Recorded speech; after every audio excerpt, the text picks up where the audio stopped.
Apologize, technical difficulties.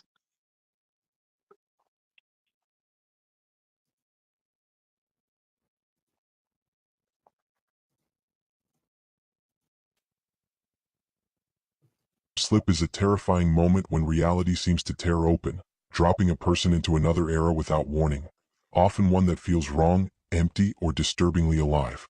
People who experience time slips describe the shift as instant and absolute. The air changes temperature, sounds vanish, colors drain or intensify, and suddenly they're standing in a version of the world that shouldn't exist. It might look like the past, but not exactly the past they know. Buildings are twisted or decayed, people look out of place or strangely unaware, and the atmosphere carries an unsettling sense that you don't belong there. Most slips last only seconds, but those seconds can feel stretched, heavy, and suffocating. Some report that the figures they see move oddly, too slow, too fast, or not quite human. Others hear whispers behind them in a language they can't place. And when the slip ends, it snaps back violently, leaving them gasping in the present, unsure of what was real and what followed them back. While science attributes these events to glitches in perception or brief neurological misfires, many believe something far darker is at play. Overlaps between timelines, thin spots where reality frays, or moments when the past and present collide. In these stories, time isn't a straight line, it's a maze. And sometimes, without warning, you step into the wrong corridor and hope it lets you out again. Hey, welcome Hello. back, Kahanu. What's going on, Skipper? We had a couple hiccups today, but we're here and we've got this thing going. Yeah, welcome back, everybody, to another episode of Veteran Nation Unexplained. Hopefully TC will be joining us. We just ran into a couple issues. Actually, I think we have them. Yeah, I'd be Okay. here. We can hear you. Awesome.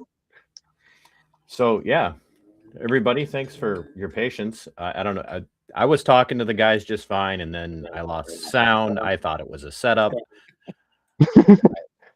I thought we were having a sound slip. It's the government. They don't want us talking about this. And we all know that TC is the world's biggest government lover.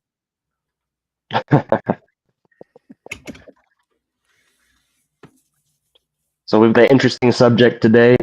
We're going to be talking about time slips. And for those of you that are gainfully employed, unlike, never mind. I actually love when we this. say time slips, we're not talking about that piece of paper that you used to have to, Yeah, you're not your time card. Yeah. So, but yeah, everybody, make sure that you're sharing this out,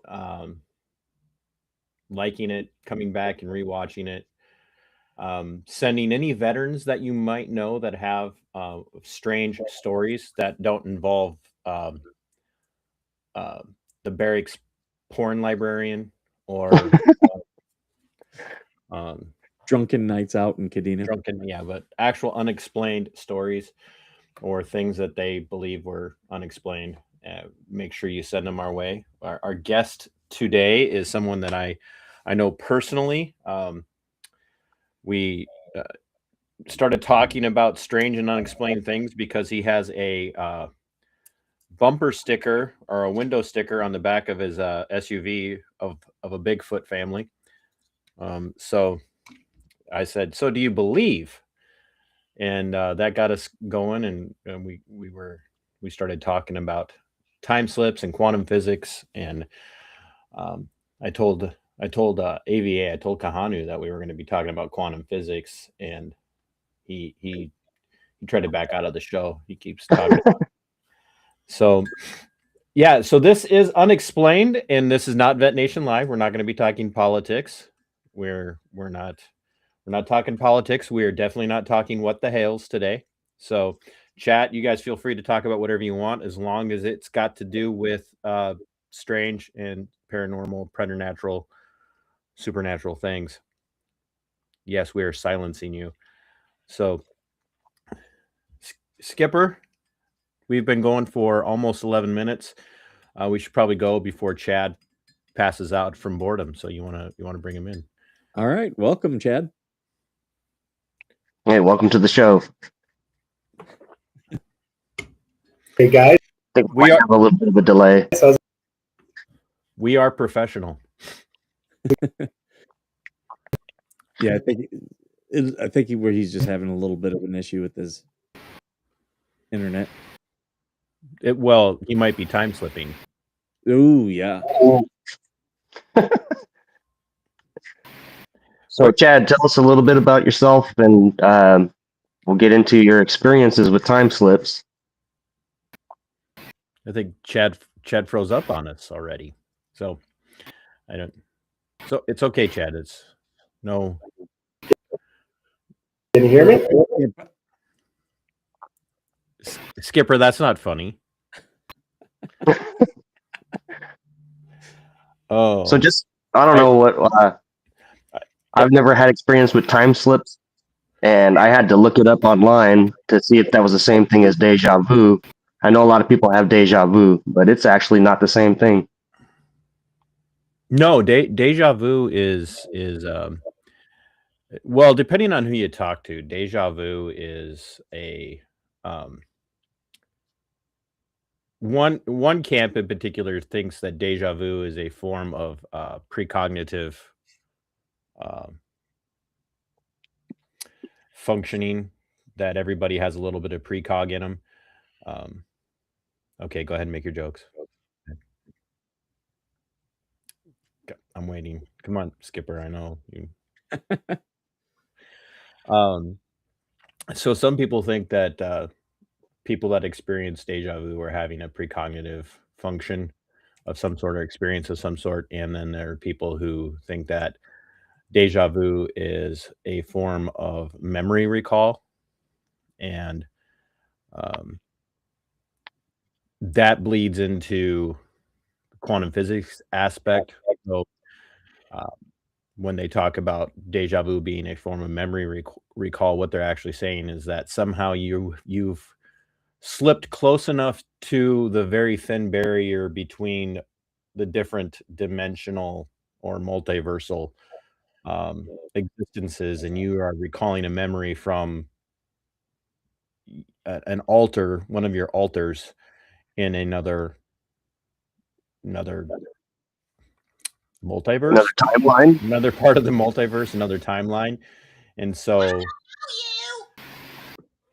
but oh, man, that soundboard, my Oh man! And then, from what I was reading, time slip is somebody is experiencing it at that moment, and it's not a memory, I guess you'd say, or the precognition. No, it's neither a memory issue or a precognition, where these people who have had these experiences, these time slip experiences, will attest to you that they didn't just like slip into another time or another dimension for in and out in seconds. They'll some of your more detailed time slips, people have actually gone out and walked in their like downtown neighborhood, area, and have they recognize it as being, especially when they have historical time slips where they go back in time, they'll be walking in their neighborhood and it looks just like their neighborhood, only older, old cars, old lighting, old old ladies. So but they experience it, like they're there, they're physically experiencing it, they're interacting with people. And then there are some that they can't explain because they appear to be slipping forward in time. I think the most famous one was the gentleman who wrote about the Mothman prophecy. He, the whole thing with the Mothman started with him driving from the DC area to Point Pleasant, West Virginia, and he did it in a matter of 45 minutes. And anyone who's made that drive know that's like a 3 to 4 hour drive. And Skipper, is your air conditioner running? no, that would be Chad's. It's his audio. Chad does not have an air conditioner going on. I guarantee that right now. So Chad, since you seem to be here now, Uh-oh. And see, I think Chad's just messing with us at this point. Are you on your phone, Chad?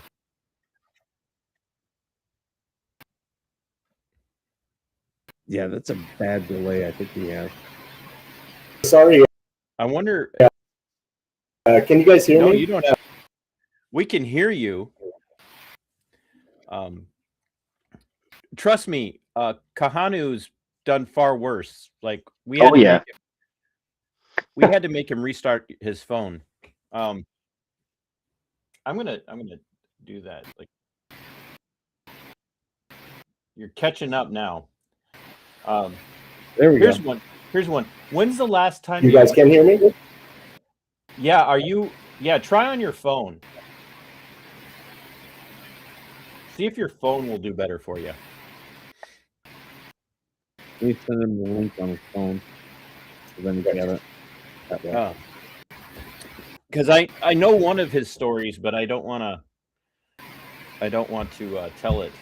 So,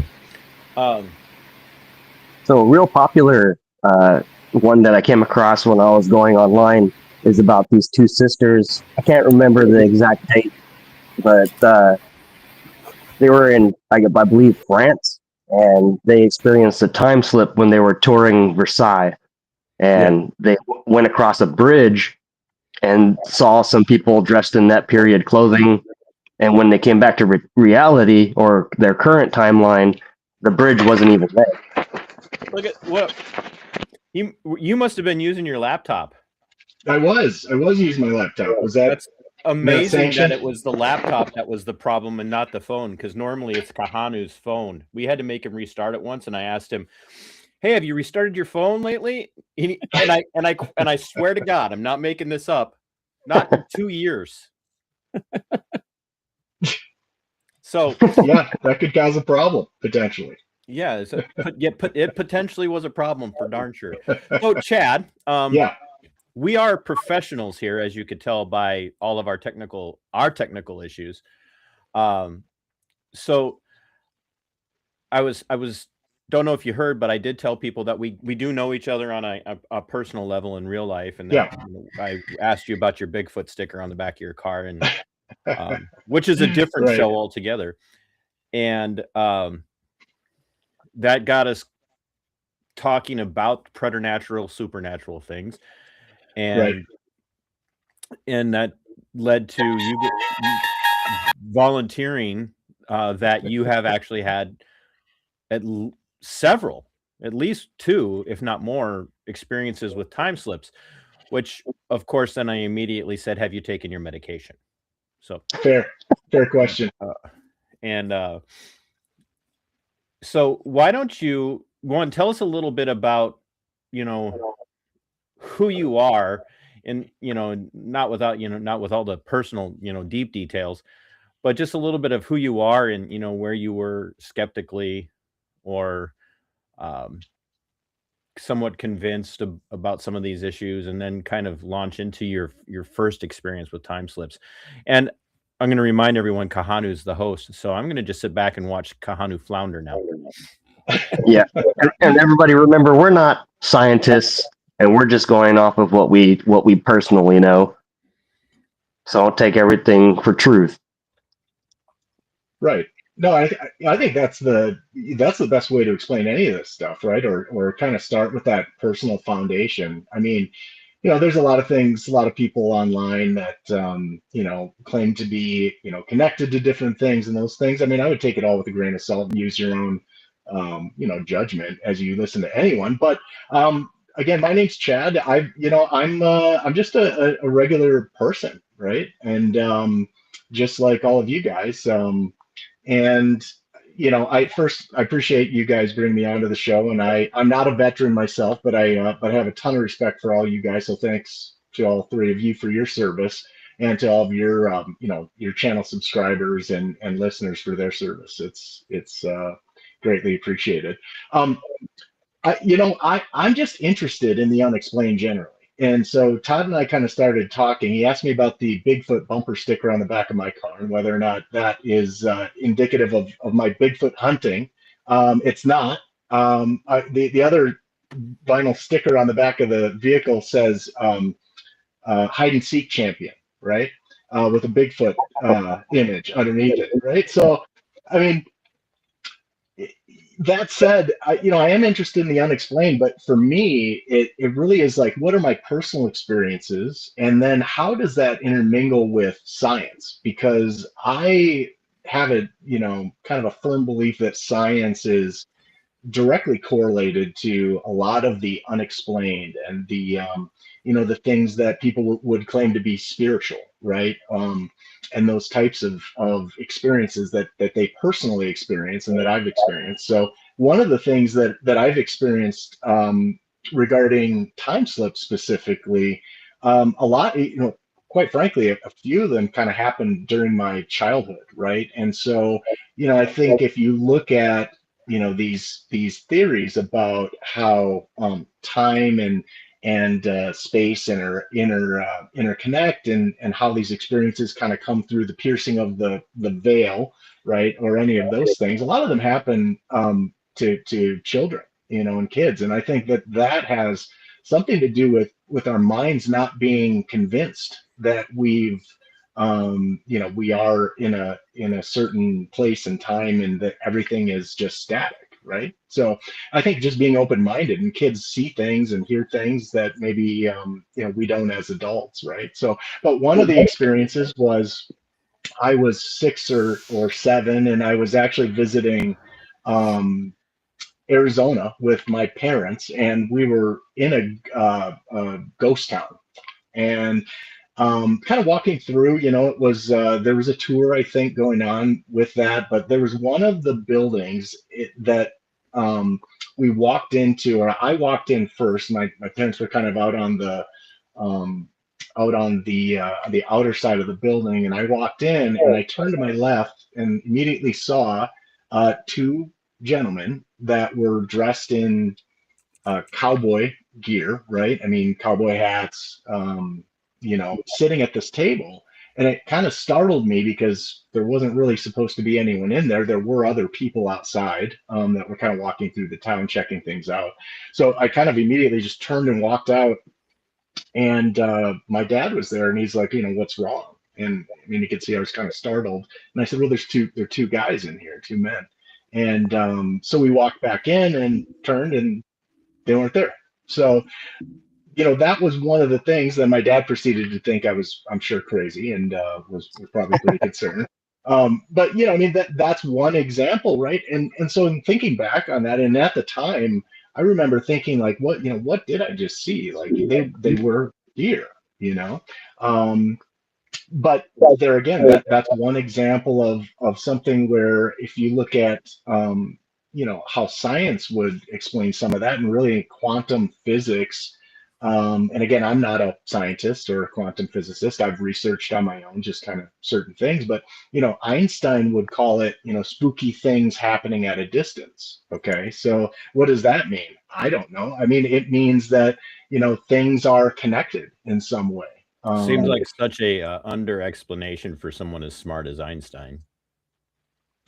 Kind of. Well, and partly because I think what I've researched, he couldn't explain it, and for someone who, was supposed to be able to explain a lot of our reality and a lot of things, yeah, he couldn't explain that. What makes you think that experience when you were 6 was a time slip versus experiencing maybe apparitions or ghosts?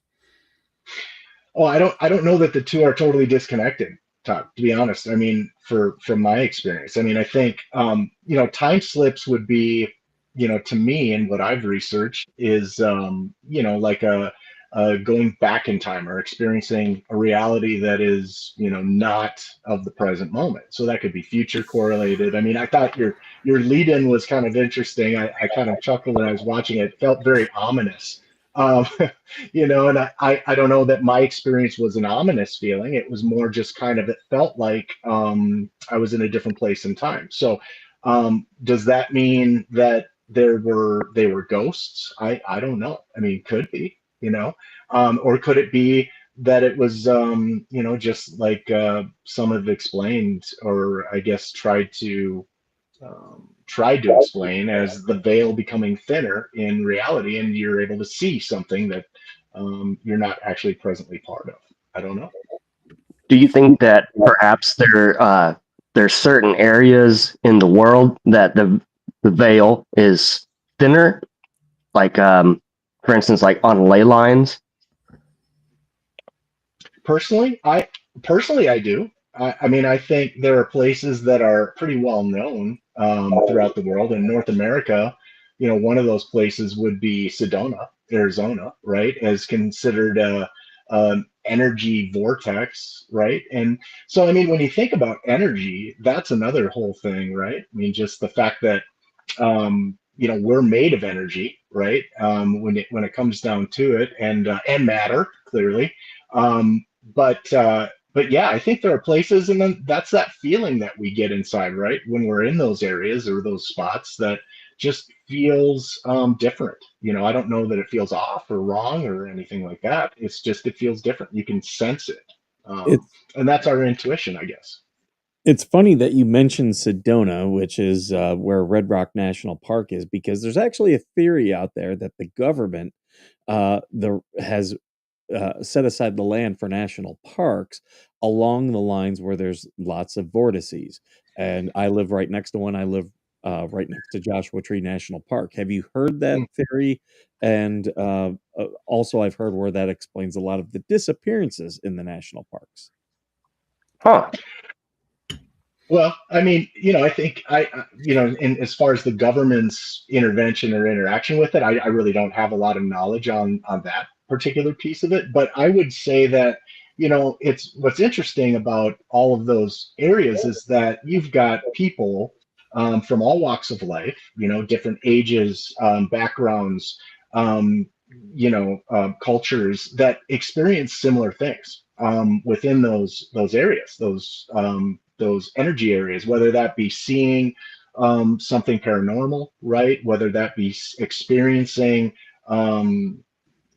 a visual or an audio thing happening. Yeah, I mean, I think the feeling of being in those areas, I've felt that personally. That definitely the energy is different than what I guess normal place would be. I think the idea of ley lines and energy grid across the earth, that spills more into kind of the spiritual realm, I think, where people experience things spiritually. I certainly have in different ways, but again, I don't think that's unique or all that strange, quite frankly. I mean, I think it's a lot of us. When you think about the term "trust your gut," well, I think that's a legitimate thing. Like, when we have a feeling something's off or wrong, I mean, a lot of times it ends up being off or wrong. So what is that? I think that's our intuition, or our ability to tune into an energy in that area, maybe, and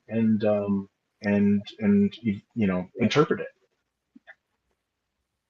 And I do agree with you when you were saying that you were saying you were around 6 or 7 years old. Children do have this. They don't have the blockages that we have that when we grow up. I don't know the correct term for it, but I think you understand. Yeah, I mean, and I think, because look, our brains, and so, some of the medical world would say that when we see something, or we think we see something that's not there, right? That would be some neurological slip, right? Some sort of brain hiccup, I guess, if for lack of a better descriptor, at least what I've researched. And so, could that be? That's possible. That's possible, right? Our Right. brains are not. We don't organize our brains to be in chaos, right? Typically, to be anything outside of kind of an orderly way to view things, right, in a very structured way. And so when something unstructured happens, I think, yeah, that becomes unexplained. I think that there's a lot less structure in a child's mind versus an adult's mind, right? We have conditioned ourselves in a lot of ways to really be stable. I mean, and that's not a bad thing. That's a good thing. I mean, we need to be stable in our day-to-day lives and interactions with most most things. But yeah, I think kids are open to seeing and experiencing things that we probably have either shut down as not um, capable of even happening, or just the fact that it's scary. Maybe we don't want to allow our minds to go there. That's okay too. I can understand that. Well, we spend a lot of time, with kids when encouraging their imaginations when they're young. Um, we, oh, isn't that neat? Tell another story.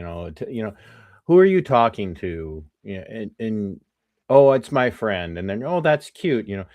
Um, my poor daughter, she's had experiences with a couple of her kids that like they're sitting in the corner, literally having a conversation with someone, and my poor daughter has, having like the unfortunate occasion to be raised by me, um, immediately went, okay, this is creepy, and, and it's encouraged that kids eventually will give up their imaginary friends. They'll give up the imagination of having a conversation with someone um, that is very difficult for people to, fathom after you get to a certain age of being able to return to that. And when somebody does say, "Oh yeah, I've had this experience where I've had a conversation with someone," and to realize that that person disappeared right, like literally right in front of my eyes, or I turned my back and then turned back less than a second later and that person was gone. And your first response to that is, oh, this person's losing their mind. And, or they didn't develop that prefrontal cortex the way they should. And so they still kind of believe in imaginary friends and whatnot. And so we immediately rushed to try and come to some sort of conclusion that this must be explained away either by medicine or by science. And so then along comes something like quantum physics and says, "Hey, we might actually be able to explain this through scientific study and means." And everybody then immediately dismisses quantum physics because they're trying to, have these conversations from an actual scientific perspective that can explain, like, maybe this person really did slip through time, but just not in the way that we view it, because the vast majority of people that we talk to in the real world view time as incredibly linear. There's the past, there's the present, and then there's the future. And we can look back along the timeline of the past and understand that these things happened then. And we can look at the present in the moment and realize that this is happening. And we can even draw conclusions about what's going to happen in the future based on our observations of the present and the past. But we cannot step outside of it and imagine looking at the timeline from above or from the side or from below while also being present in time. Think about that for a bit. You step outside of your current timeline while you're still present in time, looking at the entirety of the timeline, and that's quantum physics. My brain Yeah. hurts. Yeah, yeah, definitely, man. Well, look, I mean, when you talk about imaginary friends for kids, right? I mean, at what age is it not okay? I mean, because when you look at a little kid, let's just say a 4-year-old that's got an imaginary friend. I mean, a lot of studies would say the studies that I've read have said that that's an indication of intelligence, right? But then, at what point does it go from an indication of intelligence to, uh-oh, there might be something mentally wrong with this individual, right? And that's an interesting kind of thing to me, because that's like, okay, well, what age are imaginary friends no longer okay? I mean, I think we could all probably say in our minds what that age might be. I mean, what do you guys think? Well, I'm not even sure that Skipper and Kahanu are real. So I don't know. That's a good question, because society views it differently for children than it does for adults. Right. Right. So like So now we right. have to have a conversation about defining adult, which there again, I'm not even sure that Skipper and Kahanu. Mentally or physically, right? Yes. But I mean, Kahanu, do you have kids? Yes, sir. I do. I got Okay. two, and they're both on the spectrum. So I think about that a lot too. Is like my youngest has conversations at 1, 2 o'clock in the morning. Sometimes I freak out because I'm trying to figure out who is she talking to this early in the morning. Right. Right. Well, and you look at, I don't know, there's just the idea that kids are encouraged to use their imaginations, right? I mean, Todd, you were talking about that. I mean, I think we encourage that, but then at some point along the way, we kind of stop encouraging it. It's not that we stifle it necessarily, but I don't think we're as, it doesn't conjure a feeling of happiness to think about, a kid at a certain point talking to someone or something that's I not actually there theoretically. I disagree with your premise there a little bit, Chad, that Okay, we yeah, don't let me stifle. hear it. We do stifle it. We intentionally stifle it, um, especially the imaginative side, because you will hear people say, you know, to a child who appears to have this extremely powerful, well-formed imagination, and I do mean that well-formed. There is something about a well-formed imagination. The most gifted storytellers, not people who are giving you accounts of historical events, but people who are very gifted storytellers who can make up a story, not lie, but actually make up a work of fiction on the fly in a very impromptu, extemporaneous way. We will look at them and go, look, you're never going to be Mark Twain. You're never going to be, you know, whoever this dramatic um, presenter is. So you need to stop. You're never going to be successful. You're never going to be a Stephen King. You're never going to be a Anne Rice, or you're never going to be F. Scott Fitzgerald. So you need to grow out of the idea that you're going to be that person and, buckle down, study, focus.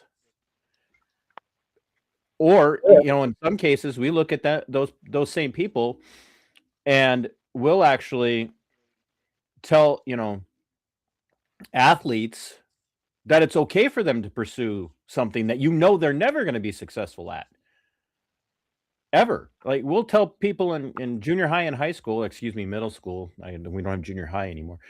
Middle school and high school, yeah, pursue those athletic endeavors because that's tangible.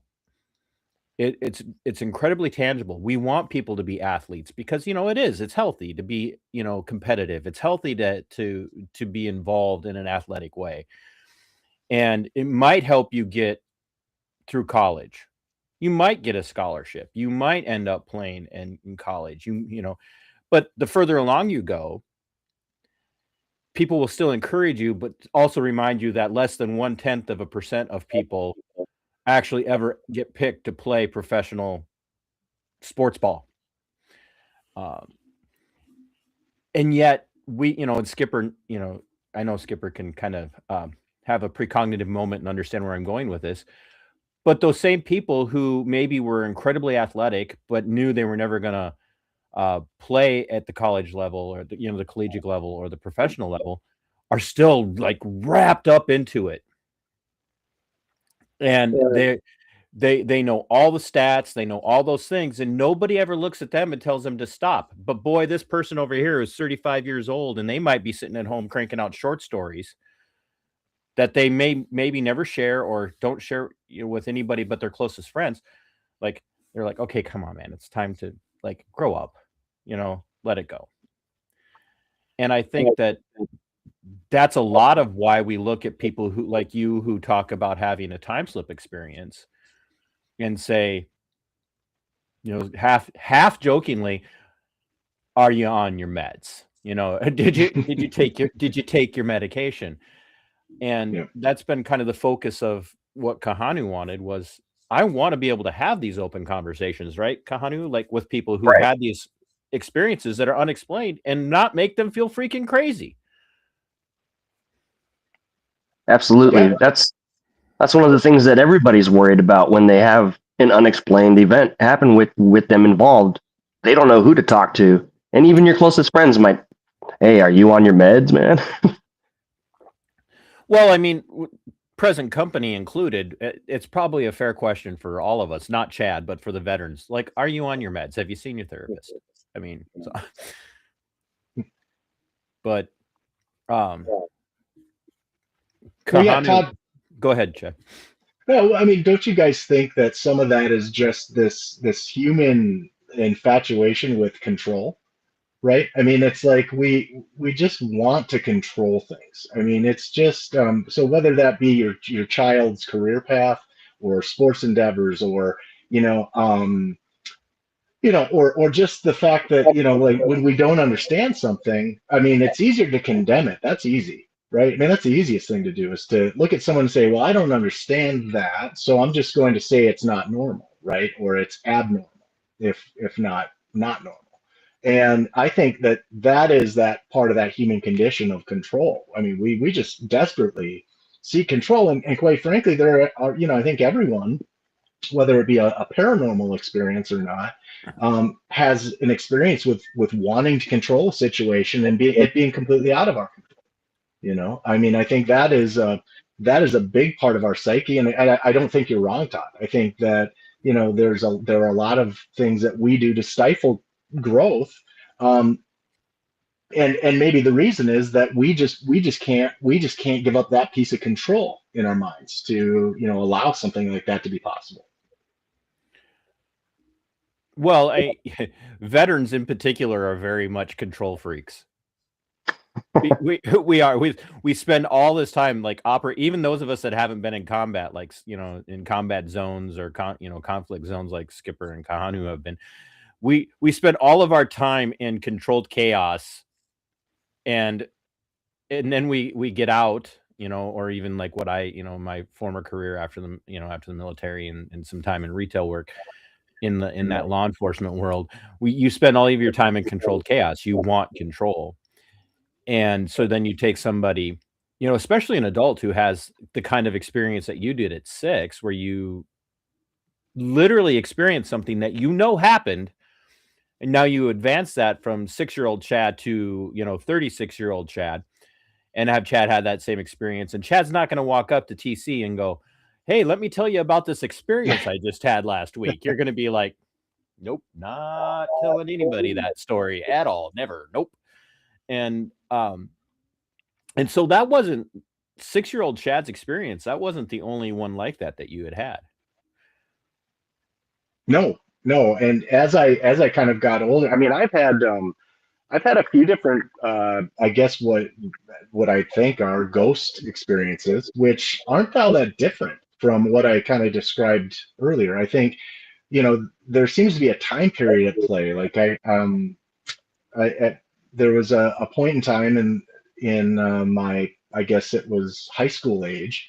I was probably 16 or 17, and saw a woman from behind that was in my house at the time.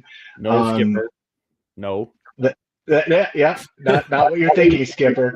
But she was in like period dress, like she had like a Victorian dress on, okay, and was sort of semi-transparent, right? So that's what I experienced in that moment, and when I went to say something, I turned away because I didn't really want to see it. It was scary to me in the moment, and so when I look back, she was gone. So what was that? I don't know. What that was. It was not something I was looking for at the time, I'll say, right? I mean, it wasn't like I was on a ghost hunt or anything like that, but You know, experienced it. Kahanu brought up the story of the 2 girls in Paris. Paris, yeah. That Right. that's one of the more popular ones where they were together and had that experience. And that's really hard for people to, perspective-wise, for people to address. because now you have two people saying like we've had this mutual experience. But a lot of the time slip situations, or viewing something, they happen individually, and it's very easy to dismiss the individual's experience. And it's kind of like, could you imagine an entire you know company of you know soldiers or Marines, you know, driving down a road in Afghanistan or Iraq, and all of a sudden they're they're in the same town, they're in Baghdad or whatever, and instead of being surrounded by buildings and old cars sitting on the side of the road, now they're surrounded by people riding camels and horses, which would be an awful lot like Iraq anyway. So never mind that example. But no, and all of a sudden you're surrounded by people that look like Bedouins everywhere, and you're like, and then 10 seconds later, or maybe less, you're right back into the world you were in. Like, if those soldiers or those Marines or whatever went back and reported, hey, this happened, they would immediately be pulled from the battlefield. What have you guys been smoking? You guys sharing drugs in the barracks at night. And it's a safe bet they probably are. But that's our response to the individual or even groups when they report having had these strange spectral experiences. When you think about time slips, and there again, most of us have never met anybody who's had one. When you start to draw in the idea of quantum physics on that, what we now know that quantum physics has, and science has verified things that we would have at one time thought were not real, like dark matter, antimatter. These, what a lot of people refer to as negative spaces. So we now know there is dark matter out there. Black holes were considered to be theory, but now they're fact. What would you, besides it just being something along the lines of ley lines or whatever, do you think that time slips could be explainable in a scientific perspective, as literally crossing, up that barrier, not just a veil, but just like crossing a barrier, just for, even for a brief amount of time? And do you think that explains the fear that a lot of people experience? Like, because when and I know you've read up on it and studied it, but you hear a lot of these stories, and Kahanu said that he's been doing a lot of digging on this. Is there a reality in which people experience a fear because they're like, I'm someplace that I recognize but don't recognize, and I'm afraid I'm going to get trapped here? That's a recurring theme in all of these stories. And go ahead. No, I just think when you look at quantum physics, which again, I'm not a physicist, I'm not a scientist, right? So this is just based on what I've You're researched. also not quantum. That too. But that said, quantum physics. So the idea of quantum entanglement. I mean, I would encourage your listeners to just research it online and see what you find. But basically, it's the idea that two particles are connected to each other somehow, and that one particle spins this way creates an immediate, instantaneous effect on the other particle spinning this way as well, right? So that one particle connects to the other, and this could be in different places, geographic places. And I mean, science has proven this, literally proven that one particle connects to another somehow, and its spin can directly impact the spin of the other particle in a completely different place and time. So that said, I mean, that's where I think it gets murky, and I think science is still trying to figure it out. But the entire audience is right now going, what? Did he just say? No, exactly. Well, it's hard to wrap your head around, man. I mean, it is. It's tough, right? Well, It's like, okay, well, how does that actually work? I mean, that's what science is, I think, still really trying to figure out. in our conversation, wasn't it? I think it was you and I where we talked about the reality that you never actually touched something. Well, that's the truth. I Yeah. mean, that is a verifiable scientific Like truth. it looks like I'm touching this. There's this reaction. There's an action and a reaction, but scientifically, like I am not touching this very nice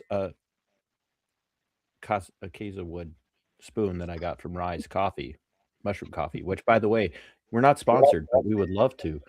Um, uh, Either on my channel or here. But I'm not touching this, but I am, because I'm manipulating it. But I'm not manipulating it through touch. I'm manipulating it through the movement of particles.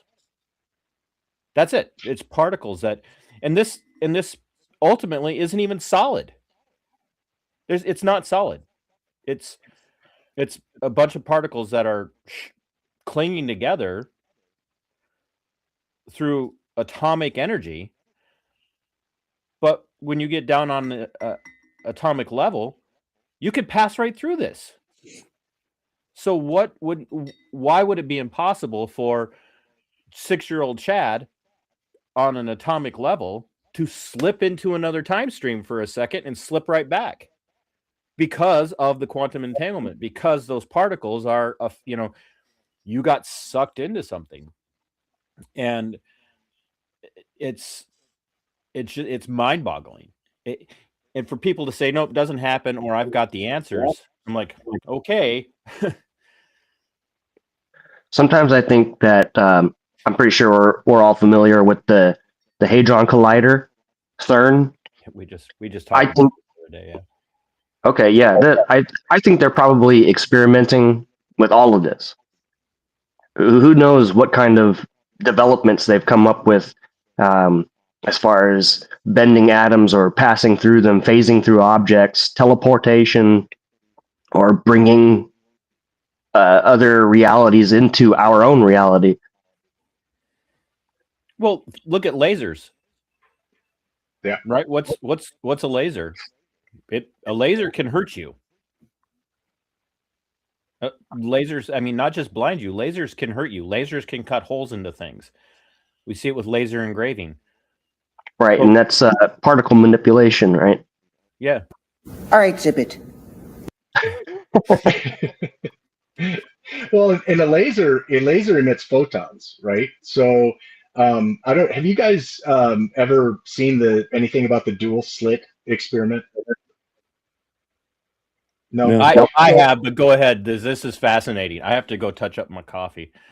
The dual slit experiment, and there's a lot of information online about it, so you could certainly research it. But basically, what they have is basically a sheet of paper or material that's got two slits cut into it, and what scientists have done is they fire a laser at these two slits. Well, when you think about what you would imagine happening is the laser particles, the photons, pass through these two slits and then are projected onto the wall behind it. Okay, and what you would imagine happens is that these particles go through and it creates light and shadow on the wall.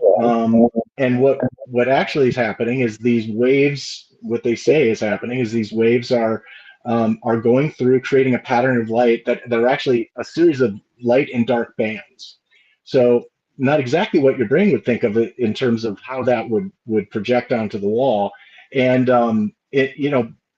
the interesting thing is that when they go to observe this, so record it or observe it, the pattern changes. And so the idea is that by observing a particle, it causes the behavior of that particle to change. So again, this is really deep stuff, but I mean, what's interesting about it is just our observation of something the idea that our observation of something can change what happens actually happens to that particle as we observe it, versus if it were to happen unobserved. So, does a tree fall in the forest if you don't hear the sound? Right? I mean, it's just kind of all of those things Better kind of question is, intermingling. Chad, are you wrong even if your wife's not there to hear you? Well, that's you know the answer to that one. Yes. Yes. But the dual slit. So Todd, I don't know if you want to talk about the dual slit, but I just think it's fascinating. I mean, again, this is science, you know, throwing things at. Well, yeah, it's really Skipper, since you're acting in the role of producer right now and generally annoying soundboard guy. I'm helping. I am helping. Don't be suspicious. Don't be suspicious. Get there on that YouTube Google machine and see if you can find a really short video about the dual slit, and use YouTube, Skipper. YouTube, not any other site that you may go to. YouTube.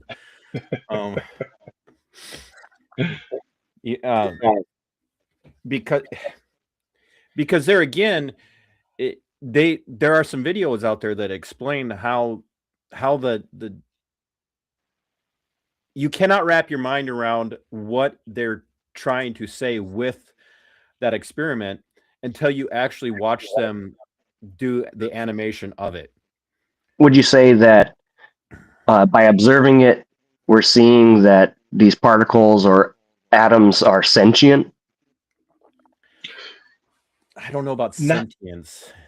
Yeah, I don't think that's what it's. I think it's saying that a particle observed behaves differently than a particle unobserved, which is just really crazy to think about, right? It is incredible. Yeah. Oh, Skipper found one. Okay. Yeah, hold on here. I'm gonna put it to where we're all. There we go. And here we are, the granddaddy of all quantum weirdness, the infamous double slit experiment. To understand this experiment, we first need to see how particles, or little balls of matter, act. If we randomly shoot a small object, say a marble, at the screen, we see a pattern on the back wall where they went through the slit and hit. Now, if we add a second slit, we would expect to see a second band duplicated to the right. Now, let's look at waves. The waves hit the slit and radiate out, striking the back wall with the most intensity directly in line with the slit. The line of brightness on the back screen shows that intensity. This is similar to the line the marbles make. But when we add the second slit, something different happens. If the top of one wave meets the bottom of another wave, they cancel each other out. So now there is an interference pattern on the back wall. Places where the two tops meet are the highest intensity, the bright lines, and where they cancel, there is nothing. So, when we throw things, that is, matter, through two slits, we get this, two bands of hits. And with waves, we get an interference pattern of many bands. Good so far. Now, let's go quantum.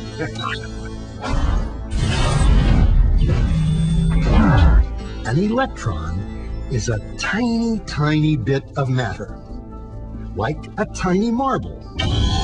Let's fire a stream through one slit. It behaves just like the marble, a single band.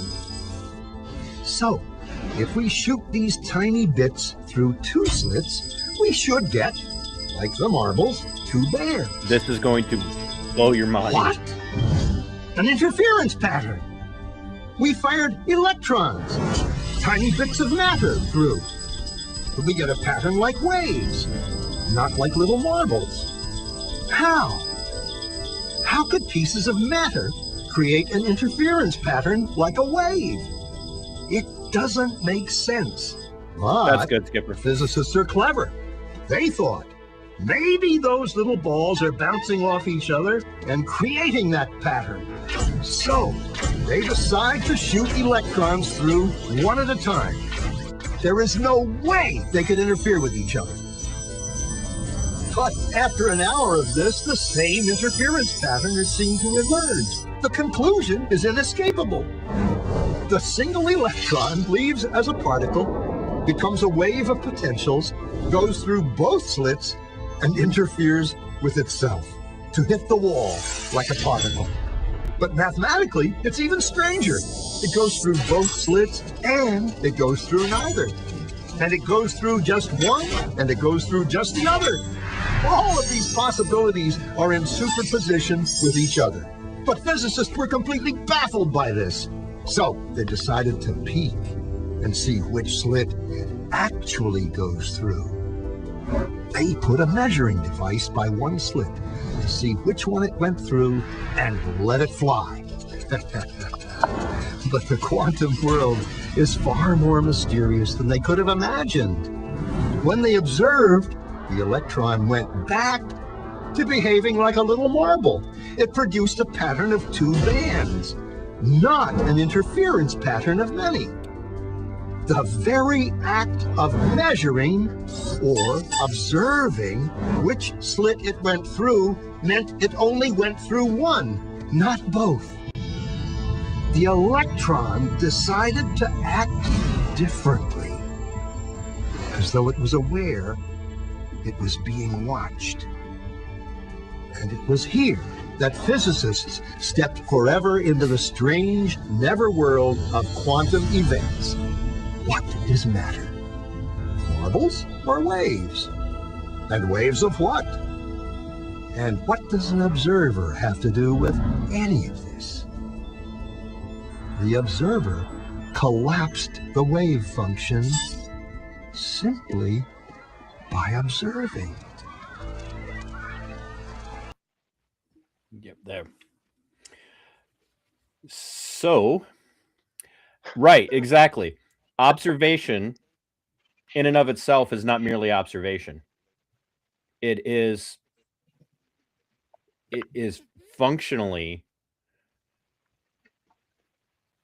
changing the environment.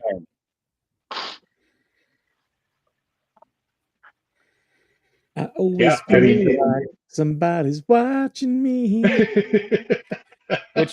Which proves that if a tree falls in the woods and no one's there to see it, or hear it, the answer to that question is yes and no. My brain is melting. Yeah, it's a lot, right? I mean, it's a lot to even. So how does the idea of how does it actually translate? That's where the brain melts, right? That's where my brain melts, right? Like, how does this actually translate into our day-to-day life and actually observing things happening, right? It's the old experiment that we've tried to explain to people. There, I have to remember stage left versus stage right when you're on camera. But it's like you draw a straight line on a piece of paper, across this paper, it's 12, let's say this is 12 miles. So it's going to take you a certain amount of time to cross 12 miles. But if you fold the paper, you're still traveling 12 miles. You've still gone from point A to point B. Your distance has not changed. What's changed is the time. That's it. And to me, this is the explanation of time slips. Something came in, folded time, and caused you to pass through time in a way that's unexplainable to other people. You pass through time because something folded that time stream, and Using your example of the paper, it's like if you were to get a flip book with a cartoon, it would be like if you could flip through and see the cartoon moving, but you went from page 50 to page 1. But you didn't at the same time. Yes. You just and that's when you look at the dual slit experiment. Like there's like they can't observing the dual slit. You don't even know if actually what you're viewing in that reality is actually happening because your observation has changed what's actually happening. I mean, it's kind of along the lines too of, you know, when you've got multiple people, and then just use a car crash as an example, but you've got 5 people that see a car crash happen, and there are 5 different explanations of what they saw. I mean, that happens a lot, you know, and that's why in like, you know, when you know, police officers take reports of car accidents and those types of things, it's like, well, why is there a little slight difference in terms of what that person saw happening? Well, that, I don't know, it's being observed by different people from different angles, and that can, you know, give a different result, you know, potentially. If there are 5 people observing a car accident and 3 of them are men and 2 of them are women, the general conclusion is going to be that it was the woman's fault. So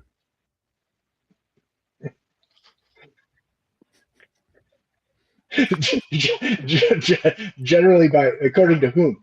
TC? physics. Remember, if you'd like to send fan mail to TC, he can be reached at the email. Yeah. So, But no, so yeah, that's to me is what we're dealing with, especially with time slips. I don't think you're dealing with something supernatural. I think you're dealing with time slips. You're dealing with something that exists within the realm of quantum physics and is actually, you know, for lack of better terminology, exploiting and exploring time streams. And Right. I would, you know, I would even go so far as to suggest, like you did when you say you saw this Victorian era woman, a lot of people's experiences where they're seeing ghosts. Now, there again, you know, we've talked about stone tape theory to some degree on the show in the very first episode, but setting aside stone tape theory for ghosts, I think a lot of what people experience as ghosts are probably more explainable through quantum physics in that you are slipping into this other time stream, or that other time stream has slipped into your time stream, and the very act of observation has now changed the both realities, because now you're different than you were prior to that experience, and they're different, especially if they've observed you. They're different now because of that experience, because of observation. And that has now caused these ripple effects, that interference that he was, you know, the animated man was telling us about, that has caused a ripple effect across multiple, you know, and I don't even like to use the term dimensions because it's not dimensional. And people are like, well, isn't the multiverse just us talking about dimensions? No, there's a difference between dimensions and the multiverse. And so you've caused this ripple effect across multiple realities. And that raises the question for people who are, you know, religious, spiritually religious, not just just spiritual in the sense of I believe there's a spirit world, but Christians and Muslims and practicers of Judaism and Hinduism and all of these others where okay, I believe in, let's say I believe in a creator God and he gave us this world, but what are all these other worlds? And like it's it to me, there's such a closed-mindedness to especially, there's two camps of religion, the atheistic religion and spiritual religion. There's a large section of people that are incredibly closed-minded to think that God only created one timeline and that's all there is. And atheists are like, well, there is no creator, but there is literally just one timeline. And both sides are so closed-minded that they don't realize how much they agree in their closed-mindedness that they can't explain what they can't conceive of. And therefore, because they can't explain what they can't conceive of, that cannot exist. Which in itself is inexplicable. Just inexplicable. But yet you'll have a quote unquote religious person believe in angels but not ghosts, right? I mean, Right. that's the kind of stuff for me that is kind of like, okay, well, so again, we're very selective, right? Human beings are really selective about our viewpoints and our opinions and our faith in different things, right?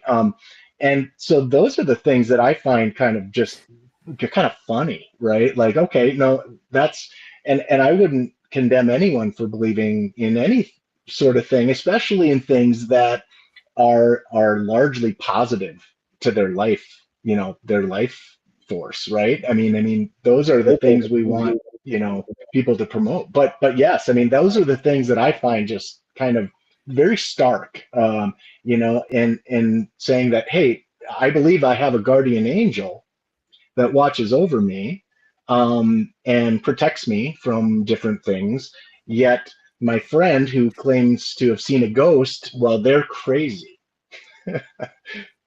Right. I don't know. Kahanu, is your brain still melting? No, I'm just trying to grasp onto it. A lot of this stuff is pretty new to me. I haven't really thought about time slips or quantum entanglement over the You mean last you 2 just weeks. don't walk around talking about quantum entanglement with people on a day-to-day basis? Yeah.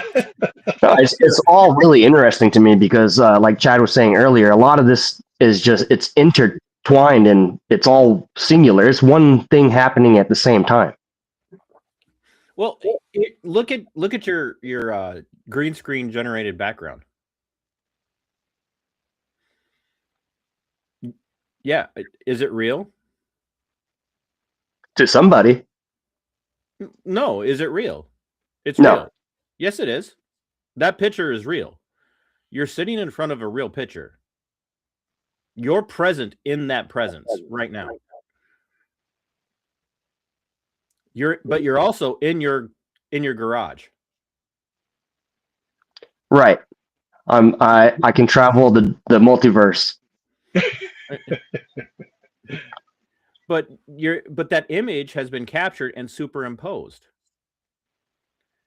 And if you go back, you go back 30 years to, Skipper will know this because he's a nerd when it comes to like Hollywood stuff. When did we first start hearing about green screens for like film production? Star Wars was one of the first places. Yeah, they actually had a different thing that they used, which was more of a yellow screen for Mary Poppins. But that technology was lost, and ironically, this year created. But yeah, it was in the 70s really when green screen started becoming a major thing. Right.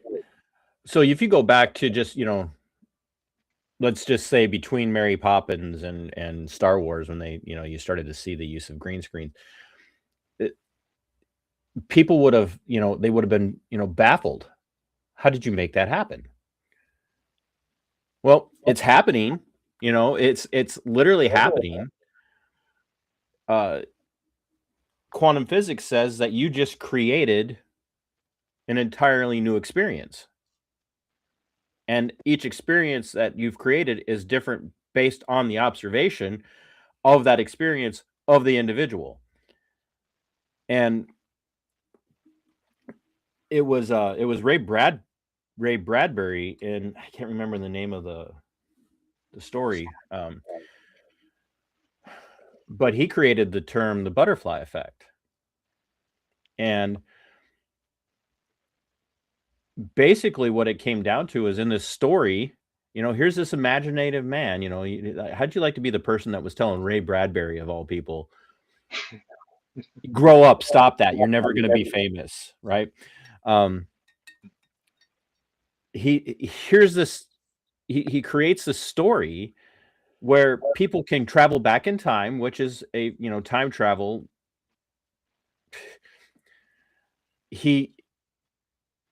They go back to hunt dinosaurs, but to not impact the timeline, they only kill dinosaurs right at the moment where they would have died of natural causes in the first place. But as they are about to leave from this dinosaur hunt, one of the characters steps on a butterfly and kills it, which now causes time to spin out of control and has this butterfly effect, thereby changing all of reality, because these people have slipped back into time to hunt dinosaurs, and all of their efforts to not impact the time stream were changed because of that one action of stepping on a butterfly.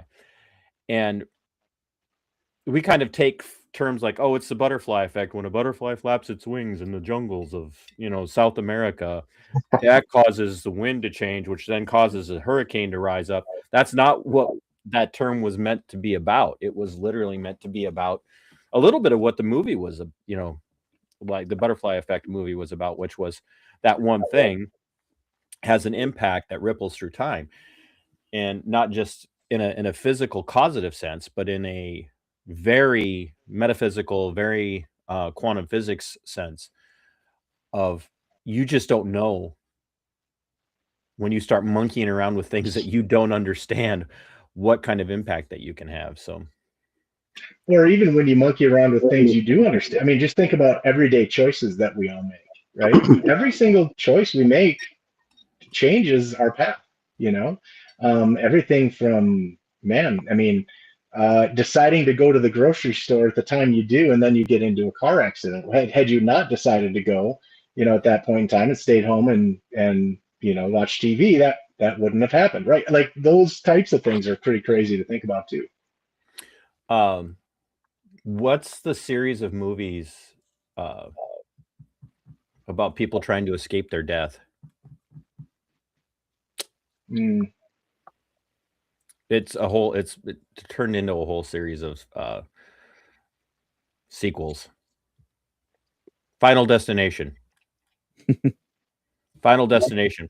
So the whole like, I had a vision that my plane was going to crash, so I'm going to stay home. And so you stay home, and then, like, reality comes for you. It's like you can't escape it. And we laugh because we turn these things into these concepts for movies and novels and graphic, comic books and whatnot. But the reality is like, every single decision you make does impact. And I think back to your experience, in this ghost town. And by the way, ghost towns, people, are not towns full of ghosts. They're just towns that have been vacant. People can I'm all choked up. I can understand the confusion. I went to an animal hospital once thinking that the doctors would be dogs and cats, and I was this is why we can't have nice things. Skipper, you need to move away from that vortex immediately. Yes. You just move. That could be a good explanation for me, TC. No, you don't get a break. You don't. That You and get the no break. high voltage power lines. You get no break. But I think to your experience there when you were 6, the question that came to my mind after you and I talked about it the first time, and then I, thought about it again when you were regaling us with that account, was what about those cowboys? What happened to them? What was their experience after, like, when you walked out? Like, you walk in, you see them, they see you, you walk out, you tell your dad, and your dad's like, and I'm not telling tales out of school. You told me that your dad numerous times told you, Chad, don't tell anybody about that. Yeah, that's true. Could you imagine these tavern sitting drunk cowboys, that were, sitting there in the old West? They're like, y'all see They're that little probably boy in staring at their here? glass like, what did I just drink? Y'all see that little boy just walked in here? He was dressed all sorts of funny. And, and everybody's looking at him like, Dreyfus, what are you talking about? It's like you got to lay off the rot good, Well, the interesting thing about that, what my memory of that event was that they did look at me, right? Like there was like we looked at each other. There was it wasn't just like an image cast on a wall of two men sitting in chairs, right? It was that there was a like a looking down then looking up kind of moment, Yeah, there right? was this realization, this Right. reality of like you, for lack of better terminology, whether you did or didn't, you kind of locked eyes. You observed each other, and that observation now has changed things. Like, who knows, Chad? Maybe the shirt that you're wearing today is a direct result of them having seen the clothes you were wearing, and one of them went on to become a fashion designer. The possibilities are endless. Oh. No, I think, that's the other thing, I mean, I think when people experience all sorts of different things, everything from, I mean, seeing Bigfoot's a funny one to me, right? Like, so the reason I've got, Bigfoot sticker on the back of my car and on the back of my vehicle and hide and seek champion is because they are. There's never been a verified bone, tooth, follicle of hair. Chad knows my theory on this, so that's been verified and found, right? So it's provoking me now. So what does that mean? So Todd, what does that mean? I don't know. When's the last time that you were walking through your backyard and you found the skeleton of a dead raccoon? It just doesn't happen very often. And I regaled Chad with, the reality that, in the chat, without anybody looking it up, put the chat on screen, Skipper. This is a legitimate ask. I want no one to look this up. I want you guys to answer this question from a Eurocentric mindset. How long have we known about the highland and lowland gorillas of Africa? I know. No, you shut up. In the chat, everybody give us a time, how many years or what year, without looking it up in Google or anywhere else, ChatGPT or Gemini or anything. How long has European man known about highland and lowland gorillas? Because I guarantee you, most of us, if we're being honest, just assume that we've always known about them. Because we've always known about dogs, and we've always known about cats, and we've always known about, birds. Birds aren't real. Fish aren't real either. But I guarantee you the vast majority of people have no idea that it wasn't. I'm waiting to see, and nobody's answering the question. So either no one's watching, or everybody's like, he told us we can't look it up, so I'm not going to look like an idiot. It was the late 1800s, 1890s into the early 1900s. And in the grand scheme of things, when you look at history of the world, going back to 1890, 1900, and not confirming the existence of an animal like the lowland and highland gorillas until the 1890s and the 1900s, the native population of Africa knew they were there. They just didn't run around talking about it because for them, that was their world. They like, yeah, you stay away from the gorillas. They'll, they can mess you up. And then all of a sudden, white guys show up and they're like, "What in the world is that thing? That's a monster." Well, Especially since gorillas were originally discovered by Hanno the Navigator, who was a Roman explorer, and he had traveled around Africa, sailing, and discovered gorillas. But then they were lost to us for many years. But the name gorilla still comes from his initial travels. and and so like all of a sudden, like Europeans are running around going, "We've discovered a new species." No, you didn't. You didn't discover squat. And if something can hide for that long from scientifically minded people without ever being without a body, without hair, without jaw bones or skull fragments or femurs or anything until the late 1890s and 1900s. And you go out and you look around the vast expanse, and Chad and I are both from Minnesota. Down here in my corner of Minnesota, southeast Minnesota, we have an area referred to, and I've brought this up on the show before. Our last episode when we were talking about chupacabra.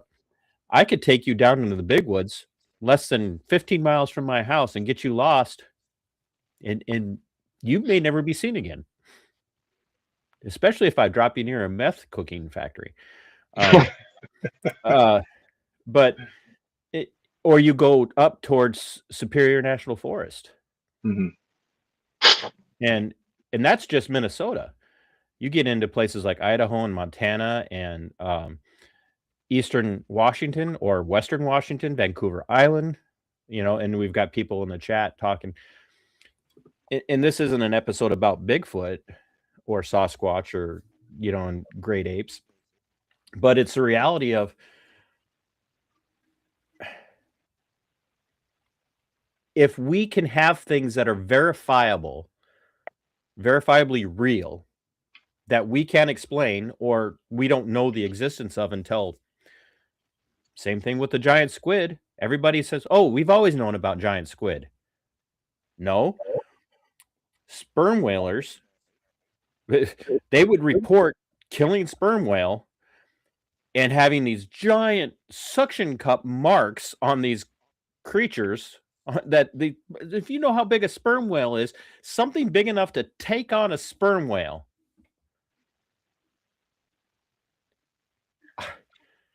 And they're like, something's down there. And something the Kraken. Yeah, really. Like, but we didn't confirm. Nothing beats a Jet 2 holiday. And right. I don't get that reference. Well, I mean, think about the oceans. How much of it's still unexplored? That's mind-boggling, truly. That something like 80 or 85. Don't quote me on this, and someone maybe can look this up. But I mean, 80% plus of the ocean is unexplored. I mean, we know more about the surface of the moon than we do about our own ocean on this planet. Right? Do we? That is just well, maybe. Do we? Maybe. You guys know what an anglerfish looks like, right? Yes. Yeah. Okay. There have only been 31 found. Right. Like that, because they live so deep. So we only see them after they die and wash ashore. And we only have proof of 31 of them. Wow. That's like the elusive silver marine on a Friday night.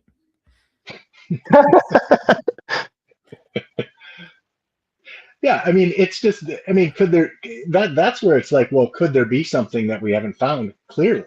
I mean, if you've got 80% of an entire ocean on a planet that is yet to be explored, or whatever the percentage is, again, don't quote me on that, but then clearly there are going to be species of fish and life that we've never seen.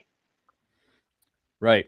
And so if we can have things that we know are down there somewhere or out there somewhere that are probably real, but we just like people have seen them and they just can't, in the water or on land or whatever.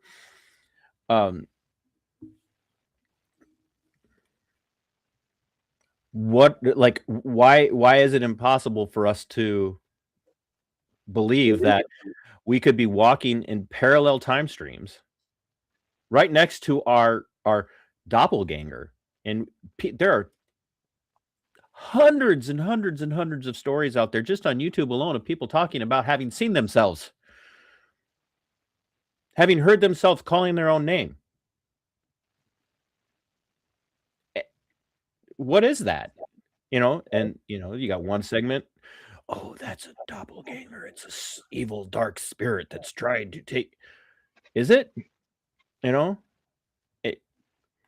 I looked in the mirror and I saw myself standing behind my shoulder, and it scared the living crap out of me. And then I looked again and it was gone. Well, here's one for you. When you look in a mirror, are you looking at yourself or are you looking at an alternate you? And I've heard people try and explain that, scientifically, like, well, yeah, it's a mirror. We know what mirrored surfaces are like, right? But you're observing something. Right. And what has that spun off? And so it's really difficult for me, we can't even explain all of the things that people have experienced.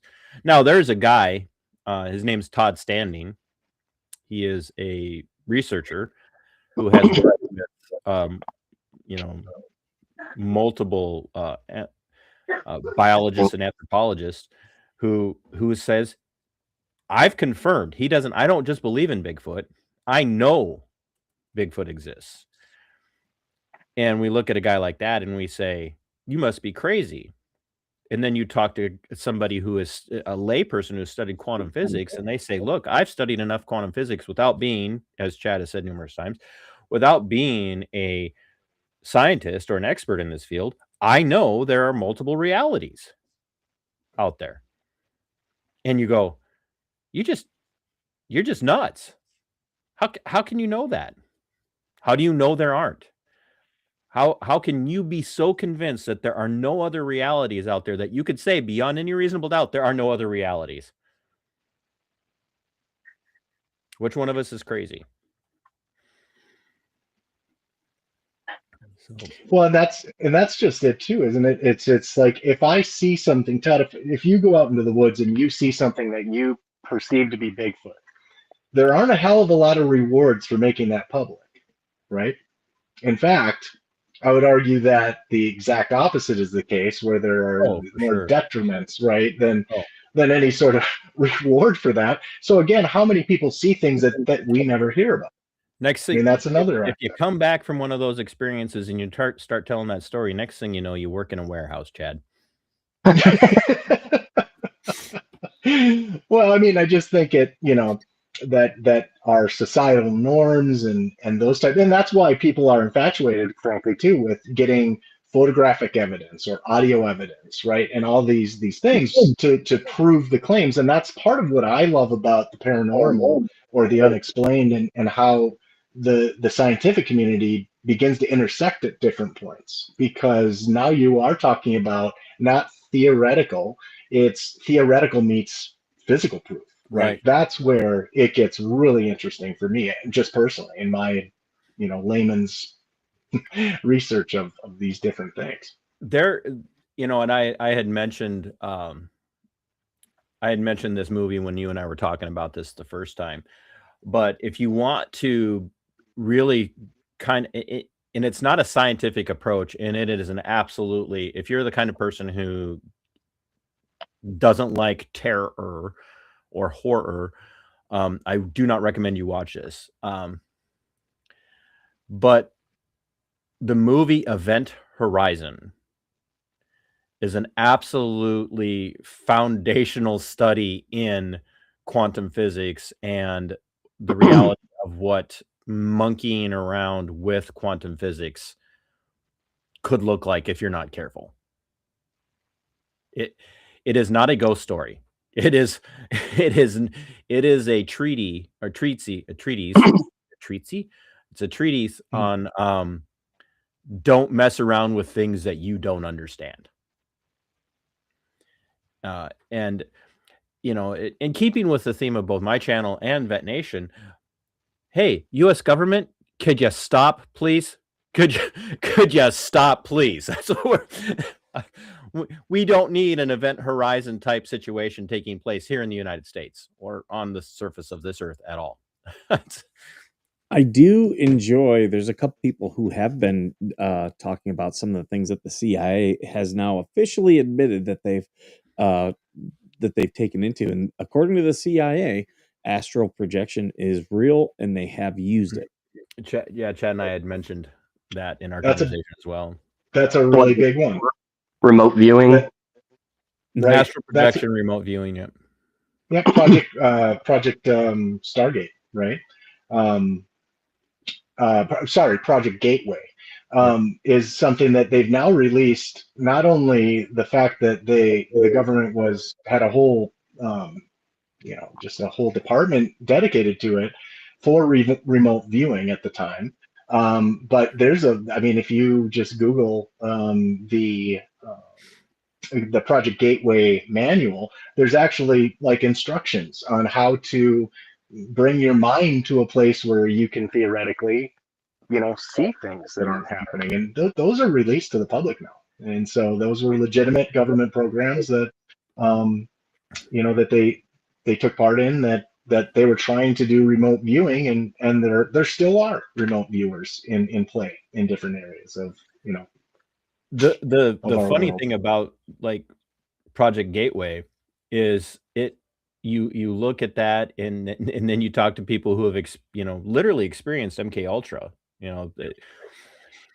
and you take the existence of MK Ultra, you take the existence of Project Gateway, and then you go and you look at the Church Committee, and they got the CIA on record admitting that they developed a heart gun or a heart attack gun that they could cause people to have heart attacks by shooting them in the neck with what amounted to an icicle made out of a poison that was untraceable, or not just in the neck, but, just they could just shoot this little needle of ice into your body, inject this poison into you, cause you to have a heart attack that's untraceable to anything other than a cardiac arrest.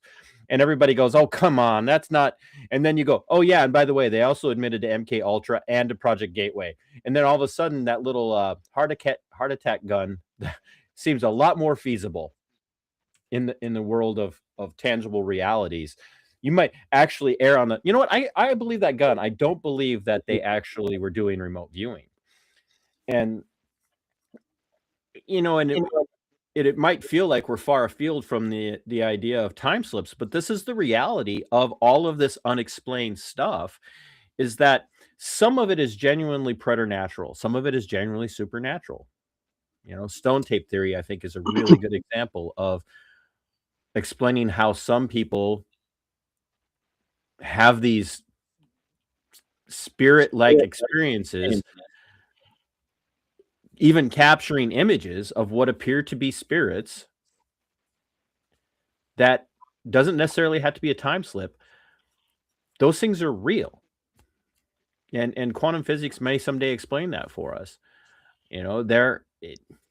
Who knows? Maybe we haven't found Bigfoot because Bigfoot knows how to control time slipping. How's that? Well, that's another thing too, right? Like, so if time slipping is, let's say, if time slipping is real, then am I slipping into another time, or is that time slipping into my timeline, right? Or how does all that intersect? I mean, that's really the things that, again, I don't know. What if the answer is yes? What if? I don't know. Yeah. I'm being cheeky, but I'm being serious at the same time. The answer may genuinely be yes. And, like right now, AV8, did he just disappear? Or, Yeah, I just the whole thing is really fascinating. I think our our journey to try to find proof of everything is great because I think that kind of forces the hand of the the logic based scientific community to kind of I'm sure I'm trying to imagine that these scientists, as they discover these intersections of what would historically be referred to as a spiritual experience, but being quantifiable, and they could prove certain aspects of it, not all of it, right, but aspects of it. How mind blown are these scientists that are just steeped in logic, that are now forced to kind of spread themselves into the spiritual place, right? Right. That I mean, again, and the challenge with the spiritual community, I think I've watched a lot of videos and different, people that are have spiritual knowledge, is that there's not a tremendous amount of proof outside of theory, that coincides. It's when those two worlds collide that I find to be absolutely fascinating. Oh, yeah, absolutely. So we're Definitely. it, even with all of our technical issues, we're going on an hour and 45, which I didn't know that we'd fill this much time. Not because of you, Chad, mostly because, Because we of are you. we are professional. So, um, when you look at these experiences that you've had, you know, how do you approach those conversations, with your kids and your family members? Do you keep it to yourself? I mean, do they know that you're sitting down and talking about this today? Did they all leave the house thinking you were having a psychological break, or Yes, to all of it. yeah. Um, no, I mean, no, my family knows about these experiences. I've shared some of these things with my kids, age appropriate, right? I mean, I'm not trying to Catch them when they're plant. 3 and just convince them early. Well, there you go. I mean, I'm not trying to plant seeds either, right? I mean, my experiences are my experiences, and other people will have their experiences, and I think that's what makes this whole journey kind of unique. But yeah, I mean, do I talk about this stuff every day? No, but I'm really interested in it. I mean, I find kind of researching it and hearing about other people's experiences to be really fascinating, and that's just my own kind of curiosity towards things. But yeah, I mean, so there are friends and family that know, like, I'm on here talking about these things today, and also I've shared personal experiences with many of my friends, and I think what's the interesting things to come out of that is to hear about their own experiences, to at least open the door enough so that they're comfortable to talk about it, because I don't think it's kind of like a judgment free zone, right? I'm not here to judge someone else's experience, and what they believe. I'm here to more kind of understand it better and learn about it. And I think that's kind of probably the standpoint we should all kind of stand on in some capacity, right? To say, okay, well, I'll listen to it. I don't know if I'll prescribe to it or not, but I'll certainly hear about it. And so, yeah, certainly my friends know about some of these experiences, and I've shared a lot of that with them. So, and Kahanu, your people come from a very spiritual, like all people groups come from a very spiritual perspective. Everybody's a little different, but your uh your native population in particular, down in the Hawaiian Islands, they very much cling to the old ways in the sense of the spiritual aspect of tradition and culture. Very And much. um it, how do you approach that now, with maybe one of the older tribe members, or whatnot? Would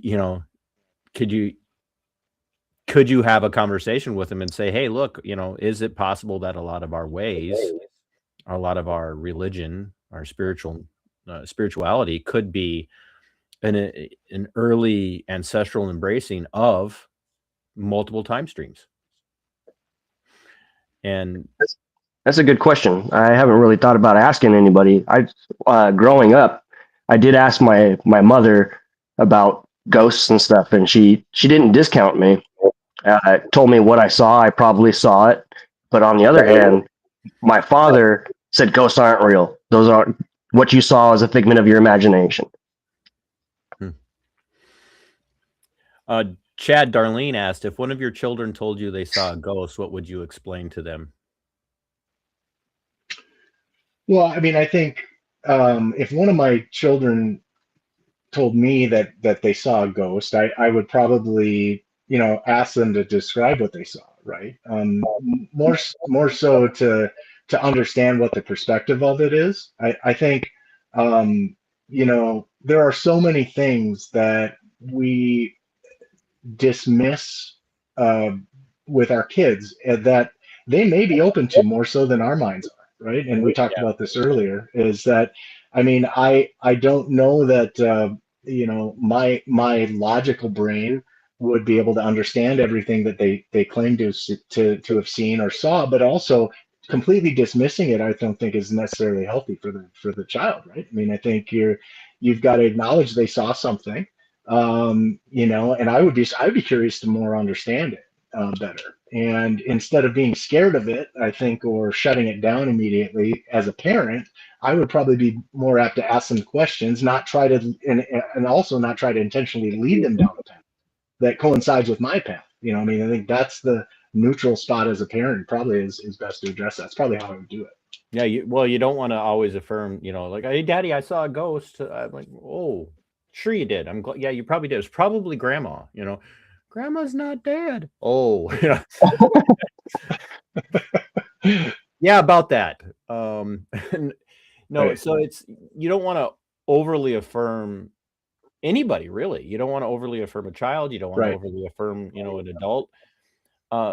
You want to ask challenging questions. You want to ask exploratory questions. You want to make sure that you're not just jumping on board. It's in reality, when people have these experiences and they come to you and they want to talk about it, you really have to treat it like you are dealing with somebody who might be experiencing a mental health crisis. And that's the first thing that they tell you is you don't affirm a person in their mental health crisis.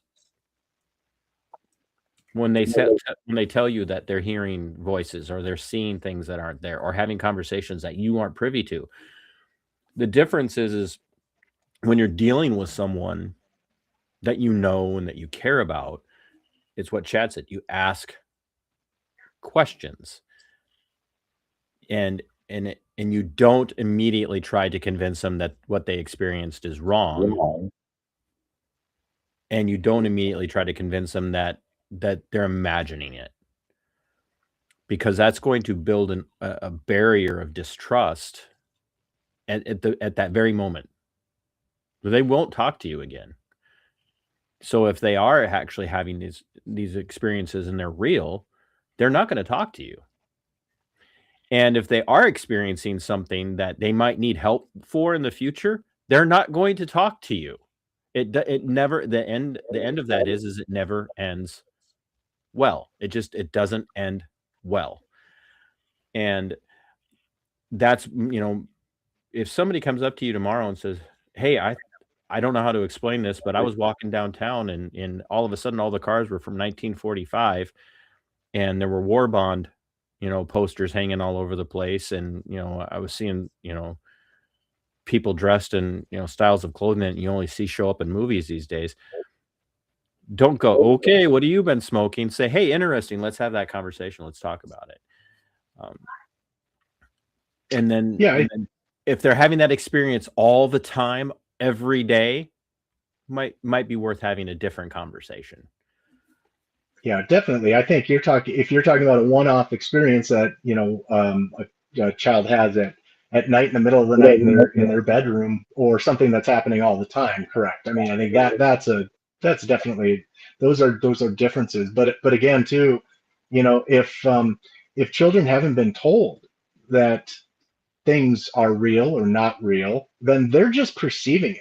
That's Right. what's really interesting, right? They're literally just absorbing whatever's happening and telling you about it, and that's curious, right? Darlene says, "Yes, I agree, but when they can describe things specific, you have to believe what they saw." Yeah, you do. I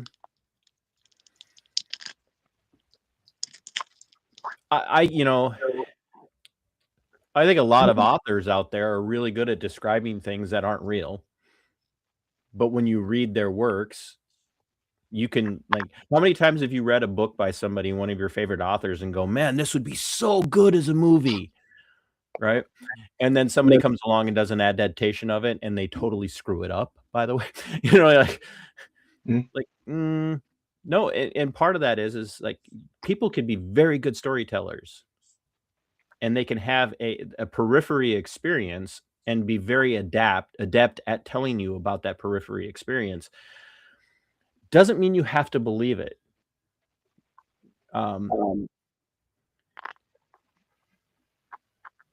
But it doesn't mean you have to tell them that they've lost their mind either. It's hey, I did not experience what you experienced, and your description of it is phenomenal, and it's very compelling, but I don't know what it was. So I can't tell you that you did see 1945, small town, Smithville. Doesn't mean you didn't. It just means I didn't see it and I didn't experience it. And that means that we should look into this more. We should talk about this more. Well, I would just say to any parent, you don't want to stifle your children communicating to you. I mean, I just think that, I mean, anytime they communicate to us, I think we need to embrace that, because at some point or another, they'll be less apt to, right, about different things. And so I think, helping them, I mean, it's more, what do we do with it as adults? I mean, that's the question maybe Darlene's asking. I mean, how do I process that, right? Right. And then give them guidance, right? I mean, because that's our job as parents, is to help guide them. Nancy says to my comment about your favorite author, every Stephen King movie. They're getting better. Actually, I'll bring this up as a book. 11. How exactly did he title it? I have to make sure I get this right, and I'm a huge King fan. But I want to make sure I get it right. If you like to read, or you read through listening, 11/22/63 by Stephen King is a really good exploration of what can be described as time travel or time slips. And it was actually made into a mini series because it was one of the only ways you could actually capture the reality of that book was through a mini series because of how detailed it is. And even that, it lost a lot of translation. But I would strongly suggest anybody that's interested in, time travel or time slips, read 11/22/63 because it is. Was that the Langoliers? No. Oh, okay. That was one of his misses. But yeah, it's a very interesting book. But yeah, the series is good too, but read the book first. Do yourself a favor, read the book first. Chad, the next time you're out with the family in the wilderness and you see Bigfoot, you will commit to coming on and telling us about it, correct? I will. I'll capture evidence on behalf of the scientific community, and I will absolutely tell you guys all about it. Yeah. Thank you guys for having me on. I appreciate it. It's fun. Oh, I'm sure that's exactly the way you're going to report this to everyone that you know. That was so fun. I can't wait to do that again. No, I thought it was great. I mean, this is the kind of stuff that I'm interested in, right? It's interesting to me because there aren't definitive answers necessarily, right? And that's also why you have to use your own judgment, right? As you kind of listen to anyone talk about these things. Absolutely. Well, I really appreciate it. You have to go back and watch the first 2 episodes to find out that this is probably an example of how shows get better as they go along and not necessarily worse. I'll do that. I will do it. So, Chad, I know you got things to do. I have a funny feeling you might have been out late last night. Yeah, it wasn't too bad actually. Not too bad. But you live close enough. You didn't have to spend the night, right? Correct. Yeah. Correct. See, and I don't go to those things. So, my excuse is I live too far away, and then I can hide in my house away from people. So no worries. Well, thank you guys. You go ahead and go, and we'll close up. You could sit in the All right, green very room good. if you want to watch how we finish. Thank you, Chad. Sounds good. Thanks, guys. Have a great one. Now we can talk bad about him. That guy's crazy. No, Time slips. Wow. I sure really thing, bud. enjoyed this show. This was such a good show. Yeah. No, actually, I really appreciate Chad taking time. I'm actually working on reaching out to several other platforms. Some of them, one of them actually is very big. It's been around for 5 years and they got a massive following. I'm not going to tell you guys or the audience who I'm reaching out to. But I am working out and reaching out to a particular platform that does a lot about vanished people and strange and missing. You can't say me. So I'm working on that, and I might be working on getting an email for somebody who does some cryptid research in the Pacific Northwest, who has a big following, and so I'm doing that because, folks, Kahanu was upset. I'm putting him on blast. Kahanu was upset. He was ready to quit. So, and you could sit here and say, why are you telling tales out of school? But I'm putting him on blast. He was ready to quit because he says nobody wants to be on the show and nobody's interested. And Skipper and I had to step in and have an intervention and tell him, look, we were at the time, we were 2 episodes in. If you start a podcast or you start a series like Unexplained or anything else for that matter, I don't care if it's underwater basket weaving for your YouTube channel, because you really love underwater basket weaving, and nobody watches for the first few episodes, you keep going. Yeah. You keep going, because sooner or Build your later base. you're gonna build your base. And getting guests is the hardest part. Part. We'll have guests booked, and then day of, they're like, "Oh, I can't make it. My kid got sick," stuff like that. Well, and in chat, and I'm not putting Chad on blast. He was supposed to be on last week. Oh yeah. But he got sick. And that happens. Things happen, but see, guys like Chad are solid, and they'll come back and say, "Hey, let's reschedule." So that's why we reach out to you guys and say, "Look, if you've got somebody in your life who's had some of these experiences, I don't, if it's MK Ultra, if you know somebody who swears they've had, they went through MK Ultra, trust me, we want to talk to them.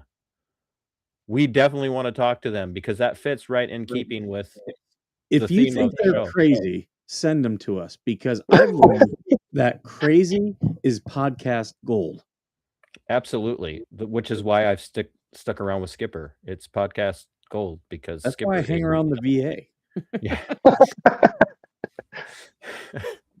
But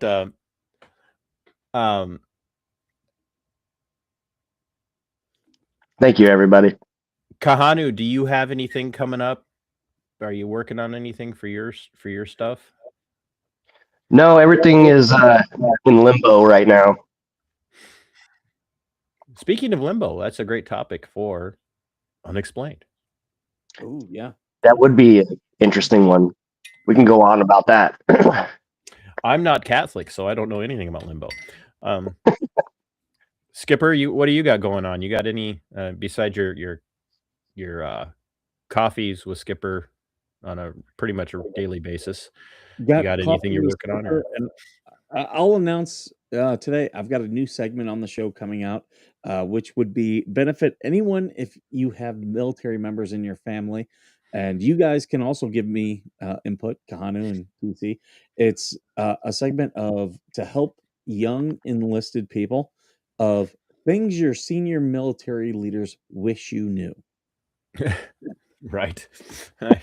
I could just see the twist that Skipper puts on that. A lot of them come from real life examples that I experienced. Any big investigative stuff you got in the works still? Not so much. There's still a couple stories I'm working on. For those of you who watched me call about the sheriff in Texas, the gentleman that was arrested over the mine has had all charges dropped, and which is good, because we were told to people familiar with it, this is kind of a common thing in that county. They would charge people with crimes, and then a year, 2 years down the road, they quietly drop the charges. This happened because there was so much outcry. We weren't the only ones doing this. Do you know why?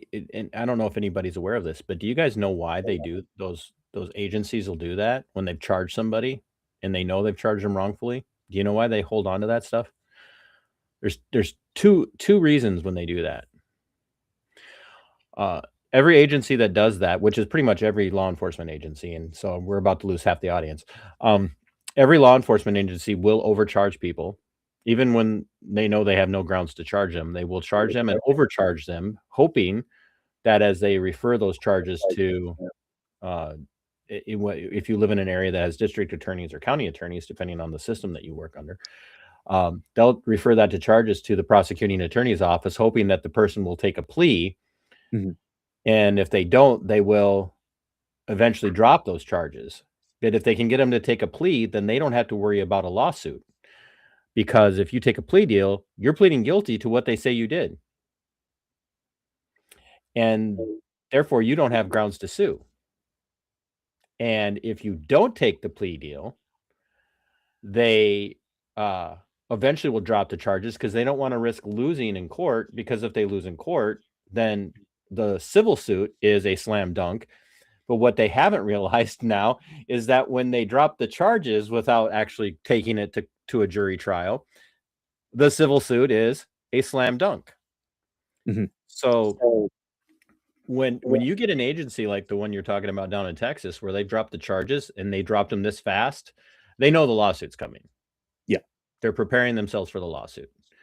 They're absolutely preparing themselves for the lawsuit. So I'm looking forward to hearing more about that story. Skipper and I had a very interesting conversation after that. For those of you that don't know, you have to be very careful when you are in the accountability community, and my channel specializes in that. You have to make sure that you know, because Dale from Lackluster just went through this. They were trying to get Dale from Lackluster charged with harassment charges by telling people, because they were insinuating that he was telling people to go out and harass a particular law enforcement agency, which he wasn't doing. He was just simply telling the story. And if you're not careful, they will charge you. And even reporting something as a crime can get you in trouble, even if it's criminal, if you aren't the victim. So you do, you know, and so Skipper and I, you know, we talked about it, and, you know, I thought Skipper's call was hilarious, by the way, but you just have to be very careful in how you approach those things, because, you know, I know that there are people who in my audience who are, and I'm not talking about people that I interact with on a regular basis, but there are people in my audience that I know are somewhat unhinged. Yeah. So I have to be very careful about telling them to file complaints, because the last thing you want them to do is say, hey, I was watching Vet Nation, I was watching AVA, I was watching MBRR, and they told me to call you up, and you stupid motherfuckers, I'm going to show up, and, you know, next thing you know, you're in trouble because you incited this, in their eyes, you've incited this person to that action. I do want to talk with you guys both offline, but I did get harassing communication this week, and I did contact my local sheriff from someone who you guys know that I've had a physical altercation with, so we can talk about that Yes, offline. we definitely need to talk about that. Oh man. So yeah, I'm looking forward to hearing more of that. You know, AVA, keep us posted on your stuff. For those of you that have not been paying attention to my channel, and I'm begging you, please, I need all the support over on my side that I can get. I'm steadily growing, but I do want to hit that magical 5,000 subscribers. I have been told that hitting 5,000 changes you in the algorithm. It causes exponential channel growth. Part of the reason why I really want you guys to pay it. Go ahead, Skipper. As an example, ever since I hit 5,000, I have been averaging about 25 to 50 subscribers every month increase.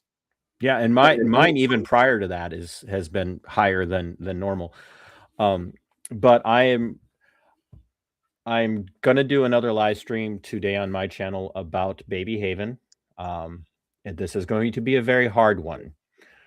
And My I've already phone's about to die, guys. yeah. Yeah. Sorry. Maybe you should try charging it and restarting it once in a while. But I'm going to be doing another one about Baby Haven today, a live stream today, and I've already warned the family that it's going to be uncomfortable. We're going to be having a very serious conversation about some things that were not handled well, and how to avoid that in the future. And they have said they want their case to be an example of how you don't do things when you're dealing with law enforcement and government employees. And I'm also have several dash cam videos of different stories, different cases of just involving the Minnesota State Patrol that I'm going to be releasing in the days to come. So, but today is going to be another story about Baby Haven and what not to do if you're ever experiencing law enforcement or county employees or city employees at your door. And that'll be about 4:15ish my time. I'll be streaming that. So please make sure you tune in and show up. And I could speak for Skipper and AVA. Anytime you tune into one of our streams, likes for the algorithm, shares for the algorithm. And if you haven't joined a channel, pick a channel. If you prefer AVA, if you prefer Skipper's channel, become a channel member. If you prefer mine, become a channel member. Super chat, super thank yous, all of that stuff helps. It really does help. So I can't thank you guys enough for tuning in and appreciate it. We will be having another guest coming on pretty soon for Fish Nation Live. So we lost him. No, he is time slipped. He froze. So, but yeah, Skipper, get us out of here. All right, guys. Thank you for joining us. Thank you for all the questions, comments. And as always, thank you for being worth serving.